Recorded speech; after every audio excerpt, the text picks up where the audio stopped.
Hi అండి. నేను మీ ఏలూరండు. మా 90స్ కిడ్స్ టైంలో మా సోషల్ మీడియా అమ్మ, నాన్న, అమ్మమ్మ, నానమ్మ, తాతయ్యలు చెప్పే కథలేనండి. ఆ కథలు అనగనగనగనగని స్టార్ట్ చేసేవారండి. ఆ ఫీల్ సూపరుండేది. ఆ కథలే మా పాప అడిగిందండి. నేను ఇన్‌ఫ్లుయెన్స్ అనే స్టోరీ చెప్పాను. ఈ స్టోరీ మీకేమనిపించిందో కామెంట్ చేయండి. మీ పిల్లలకి ఇది తప్పకుండా చూపించండి. పడుకో అమ్మా.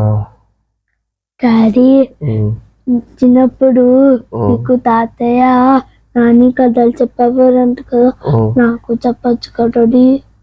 కథలా? మా చిన్నప్పుడు కథలు మీకు నచ్చుతాయేంటి? నచ్చుతాయి. ఓ చిన్నప్పుడు చెప్పు.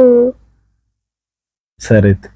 అనగనగనగనగనగనగనగనగన ఒక ఊర్లో ఒక ఆయన పావురాలు పెంచుతున్నాడంట. అయితే ఆ పావురాలు పెంచుతూ పెంచుతూ ఆయన ఏం చేస్తారంటే ఆ పావురాల్లో కొన్నిటిని అమ్మేస్తూ ఉంటాడు అనమాట. అంటే ఎవరన్నా కొనుక్కునే వాళ్ళు ఉంటే వాళ్ళకి అమ్ముతూ ఉంటాడు. అయితే అందులో ఒక 2 పావురాల్ని ఒక టీచర్ గారు ఉంటారు కదా, అంటే ఉపాధ్యాయురాలు, మీరు మేడం అంటారు కదా, అలాంటి మేడం ఒక ఆవిడ పెంచుకోవడానికి తీసుకెళ్ళింది అనమాట. అలాగే ఇంకో పావురానేమో ఈ చికెన్ మటన్ అమ్ముతారు కదా, వాళ్ళు తీసుకెళ్లారు అనమాట. అయితే ఈ టీచర్ గారు తీసుకెళ్లారు కదా, ఆ పావురం ఏమో టీచర్ గారు ఇంటి దగ్గర ఉంటది. అలాగే ఎవరైతే టీచర్ మొత్తం పాఠాలన్నీ చెప్తూ ఉంటారో అవన్నీ వింటూ ఉంటది. ఆ పద్ధతిగా ఇవన్నీ మాట్లాడుతూ ఉంటది. ఇంకా పిల్లలతో పాటు చాలా సరదాగా చక్కగా ఉంటది అన్నమాట. అలాగే ఇప్పుడు ఏదైతే చికెన్ మటన్ షాప్ ఉంటది కదా, అక్కడ ఉండే పావురం ఏం చేస్తుందంటే ఈ చికెన్ మటన్ కొనుక్కుంటూ వస్తారు కదా, వాళ్ళని బూతులు మాట్లాడడం, లేదంటే గనక రకరకాలుగా మాట్లాడడం, ఎటకారాలు చేయడం చేస్తూ ఉంటది అన్నమాట. ఇప్పుడు టీచర్ గారి దగ్గర ఉన్న పావురం ఏముంటదంటే, హాయ్ పిల్లలు, బాగున్నారా, అందరూ బాగున్నారా, అమ్మగారు వాళ్ళందరూ బాగున్నారా అంటదంట. ఇదేమో ఇక్కడ ఉన్న పౌరు ఏం చేస్తుందంటే, ఒరే నువ్వు సరిగా నుంచో లైన్ లో ఆ కొడక నీకు పగిలిపోద్దురా అనేసి అంటదన్నమాట.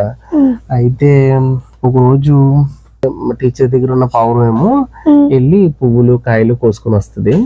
అలాగే ఈ ఎవరైతే మన చికెన్ మటన్ షాప్ దగ్గర ఉందో ఆ పావురం ఏం చేస్తుందంటే ఏవైతే కత్తులు ఉంటాయి కదా వాటిని పదును పెట్టడానికని తీసుకెళ్తాయి అన్నమాట. అయితే అది ఏం చేస్తుందంటే దాని కత్తులు చెట్టుకు తగిలేసి దానికి గుచ్చిపోతుంది అన్నమాట. అప్పుడు టీచర్ గారి దగ్గర ఉన్న పావురం ఏం చేస్తుందంటే గబగబా వెళ్ళి ఆ పావురానికి కట్టు కడతా ఉంటది అన్నమాట.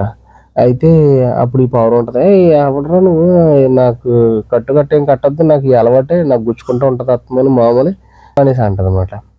అయితే ఇది అంటది, గట్టిగా తగిలిన దెబ్బ మళ్ళీ నీకు ప్రమాదం అవుతుంది, జాగ్రత్త అని చెప్పేసి అంటది అనమాట. నువ్వు నాకేం జాగ్రత్తలు చెప్పక్కర్లేదు అనేసి అంటది అనమాట. నిన్ను ఎక్కడో చూశాను నేను, మనం ఆ పక్షులు పెంచేతన దగ్గర మన ఇద్దరు ఉండేవాళ్ళం, గుర్తుందా, నేను గుర్తున్నానంటే నాకు అలాంటి ఏం గుర్తుండవు అని చెప్పేసి అది వెళ్ళిపోతుంది అనమాట. మీకు ఈ స్టోరీకి అర్థం ఏంటంటే అమ్మా, మనం పెరిగిన వాతావరణమే మనల్ని మారుస్తూ ఉంటుంది అనమాట. అంటే మనం ఎక్కడైతే బూతులు గట్టా వింటూ ఉన్నాం అనుకో, మనం కూడా ఆ బూతులు వినేసి, లేదంటే కనుక ఆ చెడు ఆలోచనలు, అబద్ధాలు ఇవన్నీ విని ఏమవుతుందంటే మన ప్రవర్తన అంతా కూడా ఆ ఏదైతే చికెన్ మటన్ షాప్ దగ్గర ఉన్న ఆ పావురం లాగా అయిపోతాం. అదే మనం మంచిగా అన్ని మాటలు విని చక్కగా అన్ని చేస్తే గనక ఏదైతే టీచర్ గారి దగ్గర ఉన్న పావురం లాగా మంచి మంచి ఆలోచనలతో ఉంటాం అన్నమాట. అర్థమైందా?